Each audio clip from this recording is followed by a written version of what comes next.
একদিকে বিকাশ ভবন চত্বরের ছবিটা প্রত্যেক দিন কিন্তু একই রকম বদলাচ্ছে না চাকরিহারাদের কর্মসূচি, এবং তারা যেমন সেখান থেকে সরছেন না হকের চাকরির দাবিতে, একইভাবে শিক্ষামন্ত্রীর বাড়ির সামনেও কিন্তু চাকরিহারাদের একাংশ তারা ধর্নায় বসেছেন তাদের দাবি দাওয়া নিয়ে।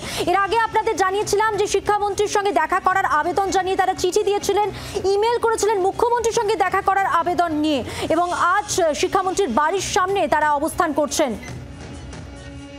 প্রতিনিধি সৌমেন ভট্টাচার্য রয়েছেন আমাদের সঙ্গে টেলিফোন লাইনে। সৌমেন, এর আগে আমরা দেখেছিলাম শিক্ষামন্ত্রীর সঙ্গে দেখা করার জন্য আবেদন করেছিলেন চাকরিহারা শিক্ষকরা, পাশাপাশি মুখ্যমন্ত্রীর সঙ্গে দেখা করারও আবেদন করেন তারা ইমেল মারফত। আজকে তাদের কি দাবি রয়েছে, কি বলছেন তারা, যারা আজকে এই কর্মসূচি পালন করছেন শিক্ষামন্ত্রীর বাড়ির সামনে?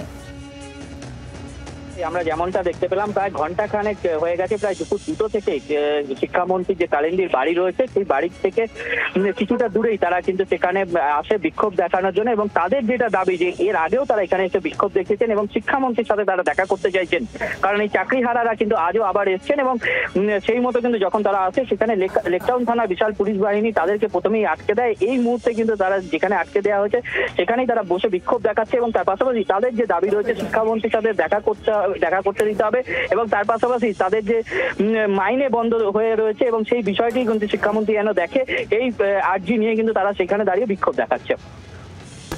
ধন্যবাদ সৌমেন, কথা বললাম প্রতিনিধি সৌমেন ভট্টাচার্যের সঙ্গে। এবার শুনে নেব আন্দোলনকারী যারা, তারা কি বলছেন।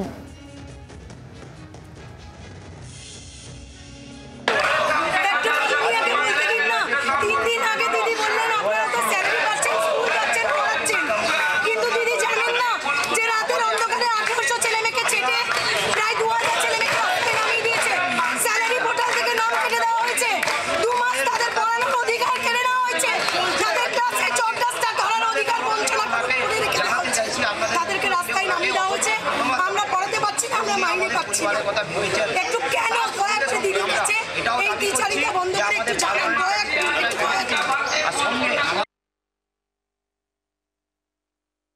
শিক্ষামন্ত্রী বলেছিল 1% যদি আপনাদের স্কুলে ফেরানোর সম্ভাবনা থাকে তাহলে আমরা 24 ঘন্টার মধ্যে আপনাদেরকে স্কুলে ফেরাবো, 48 ঘন্টার মধ্যে আপনাদের বেতন পাবেন।